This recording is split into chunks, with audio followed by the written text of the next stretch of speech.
Good morning. Good morning. Today is October 27th, Right. 2024. Almost the end of October, almost Halloween. And our topic today is living without fear. That's an appropriate topic for Halloween, Scares me. which is all about making fun of fear. And that's a good start, actually, for living without fear. We seem to have had a lot of opportunities lately to experience fear. And a lot of people are afraid and worried about the election and whatnot. There's wars going on in the world. If you watch the news, their job is to make you afraid. So you'll continue to watch more news. So everything they report is always done in a way that just when you finish, you go, "Oh my God, Right. is the world falling apart? And do I need to protect myself?" So learning to live without fear is a very important tool. And it is one of the benefits that I found right away with this teaching. I just was able to set aside horrible fears that I had for the health of my son and my circumstances, everything, because I suddenly understood that I was one with the Creator, one with the divine. And there was nothing that had it wanting bad things to happen to me. And so when I learned that the subconscious is the part of you that creates your life, then all I had to do was work on my subconscious, which is controlled by the conscious. So I could actually, when I would find myself starting to worry, stop it, just stop it, and start visualizing and believing the perfection that I wanted to experience, or I wanted my son to experience. It just became a habit to immediately go to what I wanted instead of what I was afraid of. And so Ernest Holmes calls this, Ernest Holmes, our founder, calls this going from fear to faith. And that's exactly what it is. You're going from, I'm afraid terrible things will happen, to, no, I'm going to visualize and know and co-create, meaning with God, co-create what I want to see happen. Now, does that mean that I'm happy with everything that happens in my life? No, no, but it helps me when I go to that fear place, know how to get out of it. Well, there's a few steps that I want to pay attention to. Uh, One is a fundamental belief that the universe is in favor of you, not against you. Mhm. If you believe the universe is in favor of you, it's not a stretch to think that there is another whole dimension of reality that exists that is in favor of supporting us and has been doing so. So imagine then the first thing is that one, the universe is in favor of us. Two, you're not alone. And then three, I go to one of the things that Albert Ellis taught a long time ago when he came up with this thing called rational emotive therapy. He said, when you are afraid of something, ask yourself, what is the worst possible thing that could happen? And based on past experience, what are the odds? And if you take a look at very often, the fear on a scale of 1 to 10 is 10. The odds, if you look at what are the odds, are a 2. But until we actually ask the question, what are the odds based on past experience? We just live in the fear. So if one, we realize we assess the fear and we say, I think I'm just afraid because that's my natural response to what could be danger. The danger is not that great. And if the danger is that great, get out of the situation you're in. But more often than not, it isn't that great, but we dwell on it. And in fact, if we believe in the law of attraction, which is we attract conditions that match us, the bigger my fear, the more likely I am to attract Attractive. people to me and conditions to me that match that fear, because that's what I'm involved and enveloped in. So when we say, yes, I'm afraid, but I don't have to be, or I do need to be afraid because it's a warning call to get out of the way, then what we can do is begin to exercise from fear to faith. But what you're talking about is an intelligent step, which is to assess the condition and realize the condition doesn't actually exist with the depth that we think it does. Yeah, our fears always make it greater. Well, and what I'm suggesting is that we become like gyroscopes. I love this metaphor. And so we'll be steady. We'll be steady. I want to read this bit from a book that Sharon Salzberg wrote called Real Change: Mindfulness to Heal Ourselves and the World. She says, watch a gyroscope in motion and you'll see the wonder of the simple way it maintains a perfect balance. The core of the gyroscope, its axis, spins with such power that it keeps the big circle around it well balanced. Although constantly in motion, the gyroscope is stable, adjusting to whatever comes its way. A gust of wind or a hard knock on the table will send the spinning top tumbling, but not the gyroscope. Try to knock it over and it gracefully and steadily rights itself. So as we navigate through circumstances, we can learn to be more agile and responsive instead of reactive. The balance of the gyroscopes comes from its core, lifting our, comes from its core, its central, stable energy. So she says a sense of meaning in our lives can give us that core. And by that sense of meaning, I believe she means a belief in good or a belief in God as good.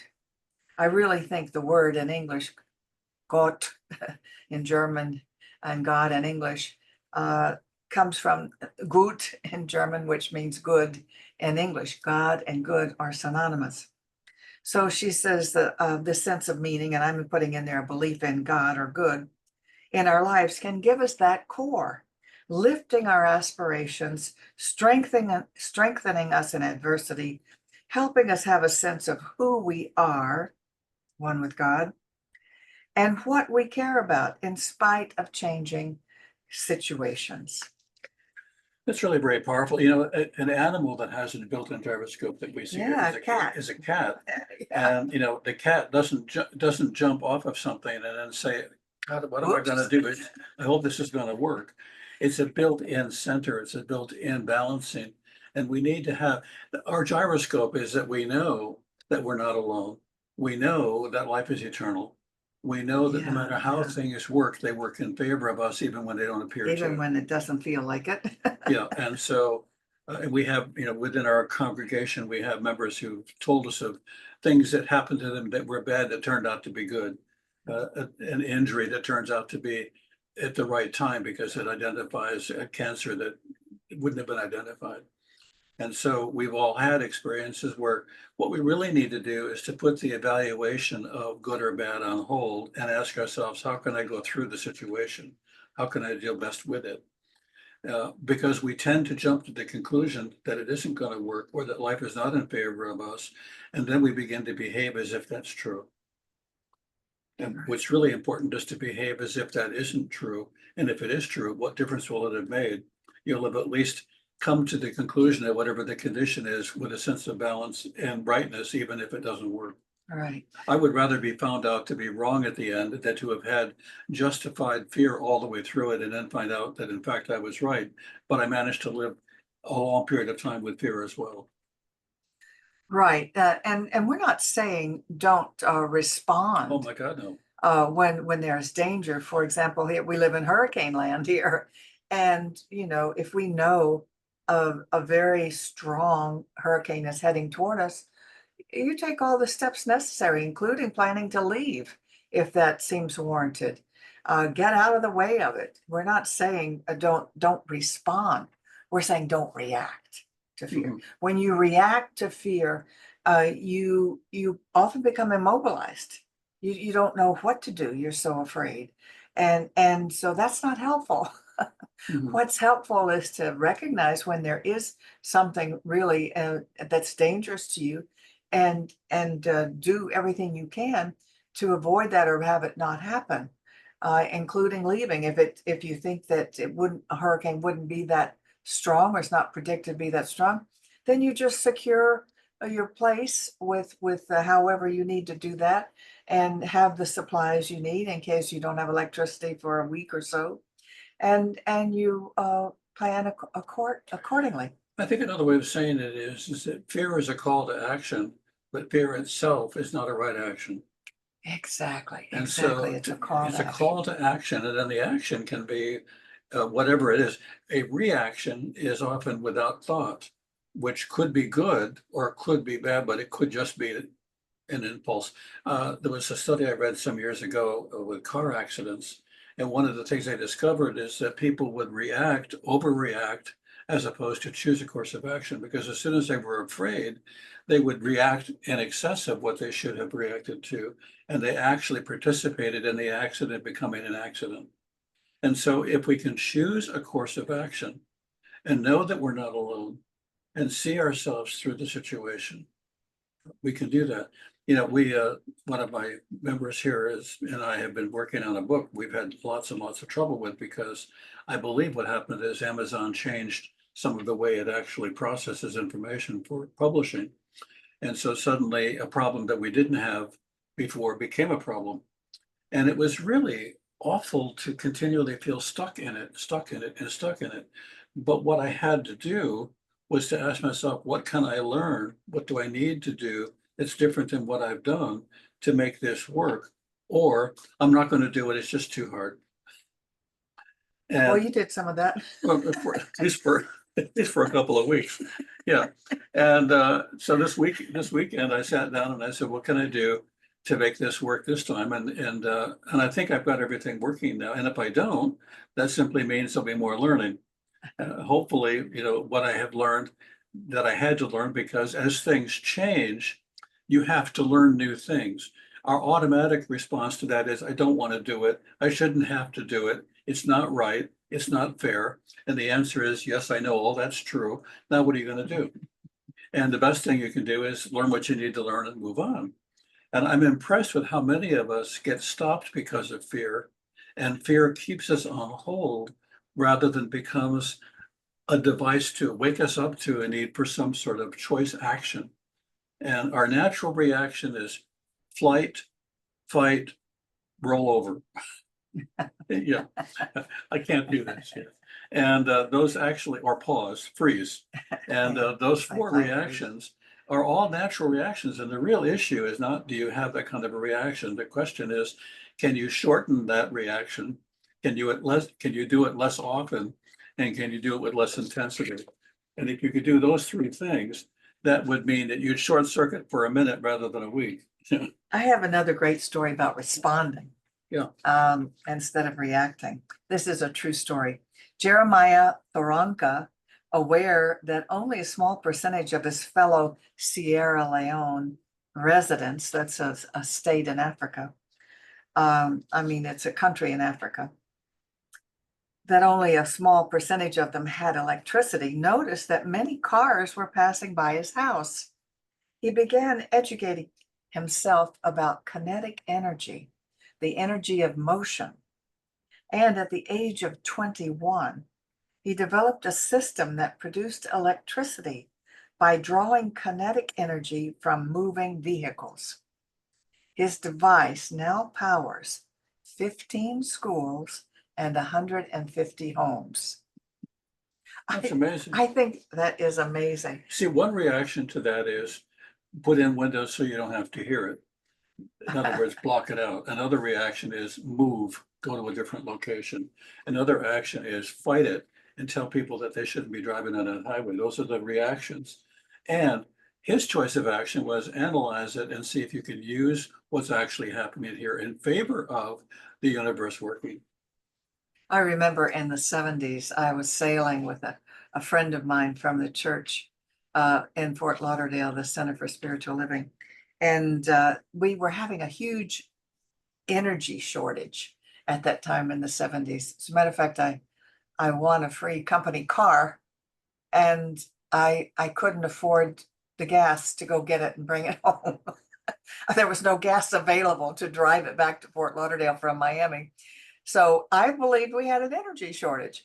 And I said something to him about it, and he was older and wiser, and he laughed and he said, How in the world could we possibly have an energy shortage in this world? We were out in the ocean. He says, look at these waves. All these waves are making kinetic energy, movement, motion. And he said, all we'd have to do is capture the kinetic energy of the waves to produce energy. There's all kinds of ways to produce electricity that we need.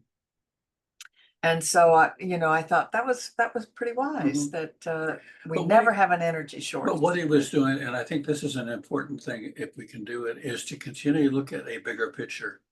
If you see things not working, see if you can look at a slightly bigger picture and increase the picture until you see enough of the components of the situation that you can see that there may be a way to resolve it.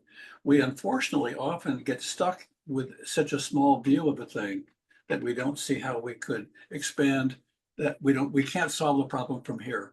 You can't get there from here. Right, and that paralyzes you much like fear Exactly. does, Yeah. you know? So so this teaching that teaches that you are one with the Creator, one with all that is, that you cannot be harmed. You can be hurt, but you cannot be harmed, and you cannot die. You are eternal. You are eternally alive with all that is. And this is such a positive thing when you believe it, when you know it and believe it. Yes, bad things can happen to us, painful things can happen to us. They happen less frequently when we're on the right path and knowing the truth of who we are and how we operate in the world, operating within the framework of what is good, operating with doing good unto others as you would have them do unto you, and expecting good in your life. Mhm. It's very important to expect the good in your life. So, and that can be a challenge as we get older because we have more and more things discouraging us from hanging around. Well, I think a discouragement for us as we get older is that we recognize limitations that we have that we didn't used to have. We recognize limitations that can exist because of the experience we've had, because we remember. And if we're not careful, we live within those limitations. And the Yeah, truth is that we can't do all of the things that we used to. That doesn't mean we can't do them. And it doesn't mean that because we remember all the ways things don't work, that that is what needs to be in front of us. The question is, can we borrow from that information and find a way to do a thing that says yes? When we were very naive, we said we can do anything. And then we got smart and said, I can't do most things. And we get smarter, we say, I can do most things if I have the right tools, if I have the right help, if I have what I need in order to be able to make it happen. that's true. In the 80s, I wanted to become a psychotherapist, but you know what? I had to go through 5 years, 5 years of college to do that. And that's just what it took to do what I wanted to do. So yes, we know that for many of the things that we want to be, do, or experience, it takes a certain amount of training or work to get there. Mhm. But so what? You're going to be doing a certain amount of work anyway. It's just a matter of choosing what you want to experience. So let's go back to the very beginning of that wonderful metaphor that you shared, and that is The that gyroscope. each of us has a gyroscope within. We could call it spirit, we could call it God, we can call Yeah. it archangels, we can call it guardians, whatever you want to call it. But imagine that within you, there is a spiritual gyroscope that will always allow you to land on your spiritual feet. That's And right. that since you're going to land on those feet, it may be in this body and it may be in another body, it may even be without a body. But the bottom line for all of this is we have that device within us if we would simply call upon it. We did a course some time back on the Seth material, and Seth speaks. And one of the things that Seth, this entity, if you will, or this be part of his own being, talked about was that each of us has within us a source self. And I love that idea, a source self. There's a part of us that is even deeper in within us that you could call the gyroscope, Mhm. that source self understands everything that's happening to us and is a part of us having that experience have use and value for us. And so imagine then from here on in, if you can, whatever's happening to me is happening for me. whatever's happening to me, since it's happening for me, must be something for me to be able to pay attention to, something for me to learn from. And then those difficult situations become learning opportunities, places to see parts of us that we haven't seen before, rather than, oh my, is this ever going to stop? What's next? When we say that, we're giving up in a way that is really not helpful. Right. So knowing that that source self is our gyroscope, and call upon it to steady yourself, to know that no matter what is happening, I am safe, I am protected, and I am well. And good things happen and happen for me. So know that, and fears can be released. They can just be released. Um, there is nothing positive except to motivate you to perhaps get out of the way of danger. There's no other good that comes from fear. It debilitates you. It doesn't strengthen you. So go to faith and knowing that there's a power for good in the universe that is greater than you are, and you can use it. Beautiful, beautiful place Said to by end. Ernest Holmes. Yes, it is. Yes. Okay, so right now we would like to um, share a screen with you to remind you that I believe this is where I click this, isn't it? Yes. To remind you that we appreciate your donations. They keep this center moving and going. And this is our face, not our Facebook page. We have a Facebook page too. This is our website. And the title of the website is, I don't see it here. See, here it is, right here, cslpalmbeaches.org. And this is the first page. When you open it, you click on ways to donate, and it will tell you how you may contribute right to the center. And so we like to say this affirmation because we know as we give, we do receive. So let's say together, my investment today is made with the full realization that God is the source of my supply and returns it to me enriched and multiplied. And so it is. All right. And we're going to stop to share, Yes, thank you. and we're going to stop the recording. And recording right here.